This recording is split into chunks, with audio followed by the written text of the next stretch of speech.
చిన్నప్పుడే తండ్రి చనిపోయాడు. ఆ తల్లి ఇళ్లల్లో పాచిపండ్లు చేస్తూ కష్టపడి కొడుకుని ఇంజనీరింగ్ చదివిస్తోంది. ఇంకొక్క ఏడాది ఆగితే కొడుకు చేతికి ఉద్యోగం వస్తుంది, తమ కష్టాలు తీరుతాయనుకుంది ఆ తల్లి. అమ్మా, ఇక నా ఫోకస్ మొత్తం చదువుమీదే, జాబ్ తెచ్చుకుంటా అని మాట ఇచ్చాడు ఆ కొడుకు. కాని ఆ కొడుకు ఇప్పుడు విగతజీవిగా మారాడు. ప్రేమ అనే పదం ఆ 23 ఏళ్ల యువకుడికి మరణ శాసనం రాసింది. అసలు సికింద్రాబాద్లోని చిలకలగూడలో గురువారం రాత్రి ఏం జరిగింది? ఆ యువకుడ్ని అంత దారుణంగా ఎందుకు చంపేశారు? ఈ స్టోరీలో తెలుసుకుందాం. అతని పేరు యువన్ అఖిల్ కుమార్. వయసు 23 ఏళ్లు. మల్లారెడ్డి ఇంజనీరింగ్ కాలేజీలో బీటెక్ థర్డ్ ఇయర్ చదువుతున్నాడు. యువన్ కుటుంబం గతంలో సికింద్రాబాద్లోని సీతాఫల్ మండిలో ఉండేది. అదే ఏరియాకి చెందిన ఒక అమ్మాయితో యువన్కు గత 4 ఏళ్లుగా పరిచయం ఉంది. అది ప్రేమగా మారింది. కాని ఈ ప్రేమ వ్యవహారం ఆ అమ్మాయి ఇంట్లో తెలియడంతో కథ అడ్డం తిరిగింది.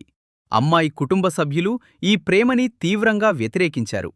4 నెలల క్రితం యువన్ ఇంటికి వచ్చి అతనికి, అతని కుటుంబానికి గట్టిగా వార్నింగ్ ఇచ్చి వెళ్లారు. దీంతో గొడవలు ఎందుకని భయపడిన యువన్ తల్లి సీతాఫల్ మండి ఇల్లు ఖాళీ చేసి కుటుంబాన్ని జవహర్ నగర్లోని మరో ఇంటికి మార్చేసింది.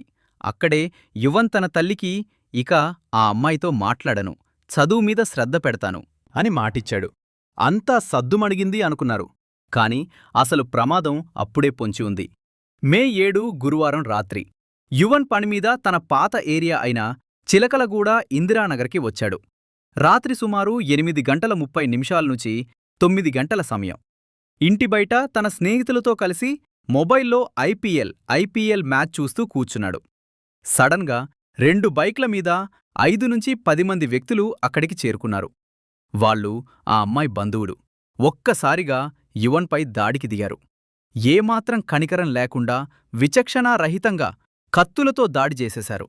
ఆ చీకట్లో స్నేహితులు చూస్తుండగానే తల, గొంతు, ఛాతీపై దాదాపు 15 నుంచి 17 సార్లు దారుణంగా పొడిచారు. తీవ్ర రక్తస్రావంతో కుప్పకూలిన యువన్ను వెంటనే గాంధీ ఆస్పత్రికి తీసుకెళ్లారు.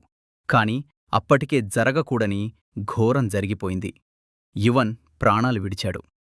ఈ విషయం తెలుసుకున్న యువన్ తల్లి, చెల్లి, బంధువులు ఉదయాన్నే సీతాఫల్ మండిలోని ఆ అమ్మాయి ఇంటికి చేరుకుని ఆందోళనకు దిగారు.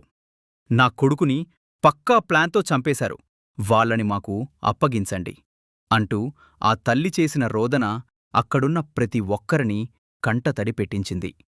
న్యాయం చేయకపోతే ఇక్కడే ప్రాణాలు తీసుకుంటానని ఆ తల్లి భోరుమంటోంది. ప్రస్తుతం పోలీసులు కేసు నమోదు చేసి నిందితుల కోసం గాలిస్తున్నారు. ఇద్దరినీ అదుపులోకి తీసుకున్నట్లు కూడా తెలుస్తోంది. అయితే ఇక్కడ మిగిలిపోయిన ఒకే ఒక్క ప్రశ్న: ప్రేమించడం నేరమా? ఒకవేళ తప్పు చేస్తే పోలీసులకు కంప్లైంట్ ఇవ్వాలి, కానీ ఇలా 15 సార్లు కత్తులతో పొడిచి దారుణంగా ప్రాణాలు తీయడం కరెక్టేనా?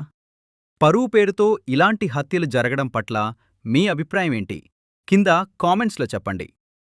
ఇలాంటి మరిన్ని క్రైమ్ అండ్ బ్రేకింగ్ అప్డేట్స్ కోసం మన ఛానల్ని సబ్స్క్రైబ్ చేసుకోండి.